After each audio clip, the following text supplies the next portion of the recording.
steps out of prison when his sentence is up and then steps right into a waiting limousine. And Nicodemo Scarfo is anything but average, even by organized crime standards. Rita Braver has been investigating a family crime wave. Family ties that bind, family ties that kill. In the West Texas desert today, a 5'5", 54-year-old ex-boxer finished serving 17 months in federal prison. Nicodemo, Little Nicky Scarfo, headed back toward Philadelphia, where he's alleged boss of the mafia. And law enforcement officials are bracing for the next episode in a mob war that has left 18 men dead in the last 4 years. What's new is the amount of violence, murders that are occurring. In a way, what's going on in Philadelphia is what's happening in La Cosa Nostra families all over the country. A change in leadership as younger, more aggressive members try to seize power. The difference is that here, they seem to settle matters more by killing than by consultation. It started in 1980 with Angelo Bruno, the aging and ailing mafia chief. How's your health these days? Not so good. But it was a 12-gauge shotgun and not poor health that killed off 69-year-old Bruno. So the wars began, and of these three men who took control after Bruno's death, only Scarfo is left. Philip Chicken Man Testa, blown up by a bomb on his front doorstep. Frank Chicky Narducci, shot 10 times. Experts say what's at stake is control of numbers rackets, loan sharking, and drugs. Scarfo is said to want it all. The battle has narrowed to his side, fighting that of old-timer Harry the Hunchback Riccobini.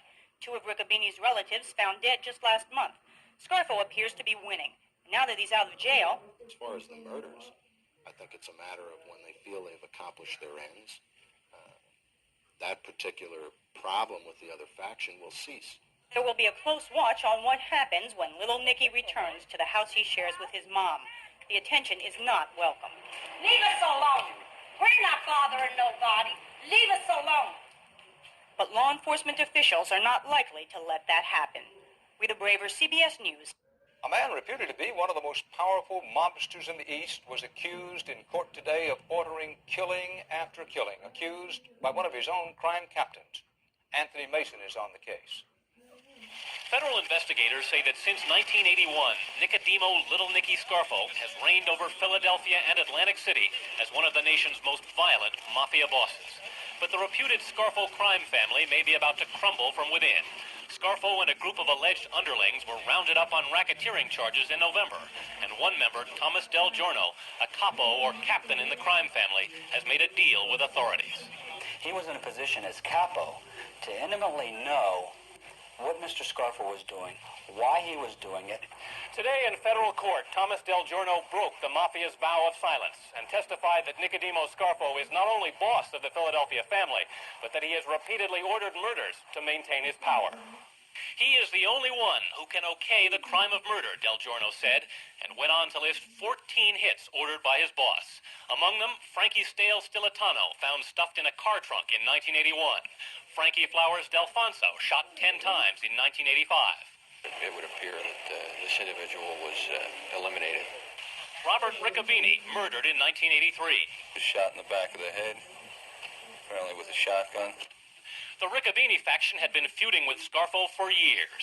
He won the war. The Riccobinis ended up not having anybody left on the street to fight their cause. Even Salvatore Testa, a captain embraced by his boss in mid-1984, was found dumped by the road before the year was out. Del Giorno said he personally arranged the murder on Scarfo's orders. In 1982, Scarfo was called before a U.S. Senate committee. Well, what do you do for a living? I invoke my right under the Fifth Amendment of the United States Constitution and decline to answer the question. Today, Thomas Del Giorno began giving answers in a legal process that federal authorities say will keep Scarfo in jail for life. Anthony Mason, CBS News, Philadelphia. One of the best-known reputed mobsters in the East is among 28 people accused today of running a drug ring. CBS News correspondent Rita Braver reports now on the latest federal effort to break the mob and the drug traffic and what led up to it.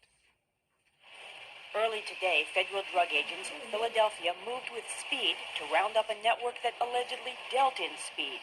methamphetamine, the highly addictive drug that makes the nervous system race.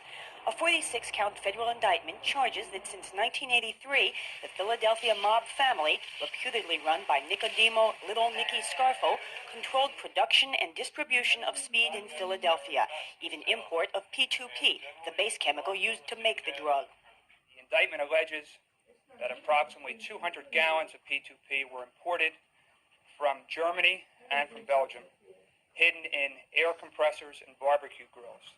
The Drug Enforcement Administration says that's enough to put $131 million worth of speed on the street.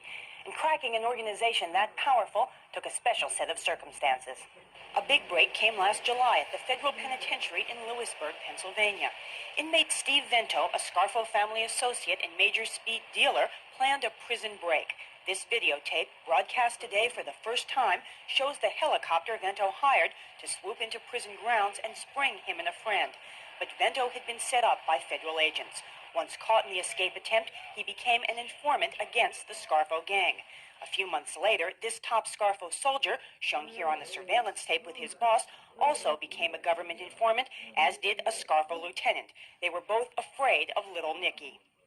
They saw him kill some of his best friends that he grew up with in the mob, that they realized it was only a matter of time before it was them. The information from informants was combined with data from extensive wiretaps at reputed gang hangouts like Cafe Lido and this VFW post. Officials gathered evidence that Scarfo and his crew used their reputations for violence to force street dealers into turning over 20% of all profits to the gang, and the drug trade brought pain to the whole community. Society has been the victim of all of this. Those that have been weak in mind to use drugs. Nicky Scarfo is now in custody on other charges. The federal government hopes today's case will put him away forever. In the meantime, the government today seized alleged spoils of the drug operation, Scarfo's Fort Lauderdale, Florida estate, Casablanca South. Rita Braver, CBS News, Philadelphia. The reputed mob boss of Philadelphia, Nicodemo Little Nicky Scarfo, and 8 associates have been acquitted of the killing of a rival gangster. Bill Baldini of WCAU-TV reports. It was the defense's day in the sun when they heard that verdict of innocent. The defendants threw kisses, their families cried, and their lawyers praised the law. That's what America's all about. You just saw what America's all about. They knew that these fellas weren't guilty, and they stood up to it, they sat, and they listened, and they did the right thing. God bless them. At times, the family members were rendered speechless with joy. What was your reaction when they heard not guilty? The big question was, would the jury believe that Scarfo and his 8 friends conspired, then murdered former gang member Salvatore Testa back in 1984? 2 former members of that gang, Thomas Del Giorno and Nicholas Caramondi, said they did, but the jury did not believe Del Giorno and Caramondi. Their name should not ever be put in the same sentence with the word witness again. The use of these kind of people creates crime rather than eliminates it, and rewards crime rather than punishes it. The defense says it also had to overcome another obstacle, and that is the name and reputation of Nicky Scarfo. The biggest hurdle is what happens before the cases. The fact that these people are branded before they go into the courtroom. We tried to talk to prosecutor Barbara Christie or her boss, DA Rod Castile, but neither would comment. A spokesman for the office says Christie and Castile are very disappointed and don't want to jeopardize other cases by commenting. Bill Baldini of WCAU-TV. By the way, Scarfo faces 2 other murder charges, and he is already serving 14 years for racketeering. Gary Benicoli in for Ray Murray. Our first story tonight is the tragic tale of a small-time Philadelphia plumber who found himself right in the middle of some of the mafia's most violent business. For Joe Salerno, life has gone from bad to worse.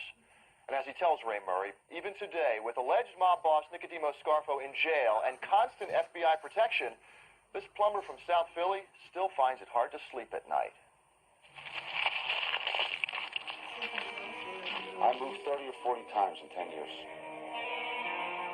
I would never move back here ever.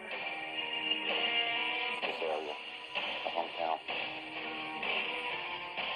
It's been 10 years since Joe Salerno left his hometown in South Philadelphia, With a new identity, he's been on the road, hiding in obscure towns across the country, since he risked his life to testify against one of the most violent mob families in the country, led by Nicodemo Scarfo. He came to power in March of 1981, after the bombing and the assassination of the then boss, Phil Testa. Frank Friel was commanding officer of Organized Crime Intelligence in Philadelphia, assigned to investigate murders believed to be committed by the Scarfo faction of the Philadelphia family. With his elevation to the rank of boss or mafia don of the Philadelphia family, a level of violence was rained upon the city of Philadelphia that, at least up to that point, had been unequaled. It was created by the will of Nicky Scarfo, who murdered for a variety of reasons and believed he could do so with impunity. If it was a well-known fact that Nicky Scarfo was a violent man, how did you get involved with him and the mob? In the very beginning, being with these people because they were Italian,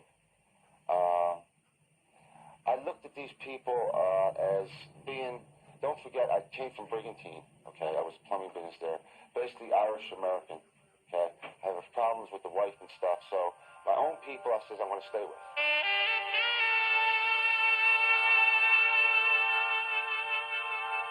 At that point in time, going out with them and all that, yeah, I liked going out with them and stuff. Before I really knew what they really were. Scarfo's men, Philip Leonetti and Lawrence Merlino, implicated Joe with information about illegal transactions, but it was Scarfo who ultimately put the pressure on. He asked me for guns one day, my own guns, okay? Wanted me to take them from Philadelphia to Atlantic City. And I made up an excuse that I didn't want to. And the guy was outraged. He went nuts. When did you realize that you were in way over your head? They told me some of their deep, dark secrets. And especially when he had my guns. Then I was in trouble. It was Christmas time in December of '79 when Joe Salerno's troubles had only just begun. Scarfo and his men had plotted to kill Vincent Falcone, a building contractor they worked with, for being verbally disloyal and disrespectful. They used Joe as a means to get to Falcone. He did a phone call to Lawrence. He said, he wants you over here now. When he says he, that means Nicky. On the pretense of going out for holiday drinks, Philip, Lawrence, Vincent, and Joe met Nicky Scarfo at a friend's beach house near Atlantic City. I don't think we're in the house for 10 minutes.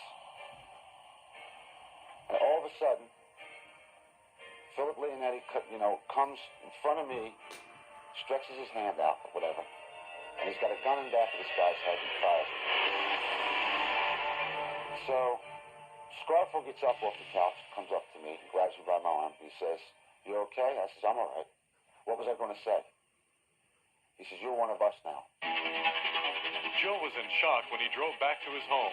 He didn't come out for 3 days until he got a visit from the Atlantic County Prosecutor's Office. They asked me if I knew Vincent Falcone. I said, "Yes, I do." And word's on the street that you're next. We have an informant. You're next is going to be killed.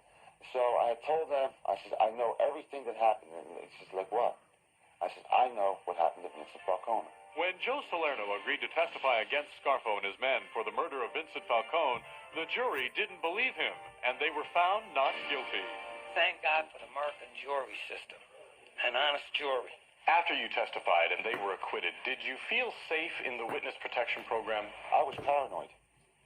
I mean, even though my name was changed, I went to a different location, different social security number, it's still a hard thing to live with. What about your family? Were they safe? He put a hit on my father, which is the biggest mistake that he ever made in his career. Yeah, they shot my father. He lived. He survived it. Joe's father begged him not to testify against Scarfo again, and Joe promised. But torn between his family's safety and doing the right thing, he eventually agreed to testify at the racketeering, influenced, and corrupt organizations trial, better known as RICO. Philip Leonetti and Lawrence Merlino were both convicted for murder and are cooperating with the U.S. government. Nicky Scarfo presently is incarcerated in Marion, Illinois, which is a maximum security federal penitentiary. He spends 23 to 23 half hours a day in a cell. Although Although Joe Salerno's life was virtually destroyed, he feels he got back at Scarfo by helping him get what he deserved. He's the devil in hell. That's where he is there right now. That's where he belongs. He ruined a lot of people's lives. Since he's been in hiding, Salerno has missed the funerals of 3 of his grandparents, and he's only been in touch with his ex-wife and sons through a special FBI contact number.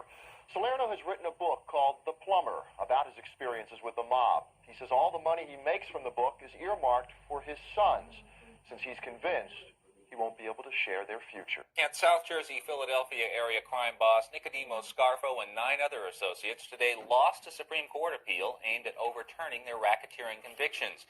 The court, without comment, let stand a ruling that the 10 received a fair trial and were not subjected to multiple prosecutions or prison terms for the same offenses.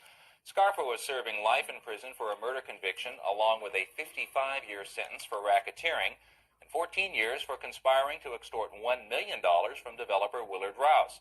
Others convicted in the racketeering case are serving prison terms from 30 to 45 years.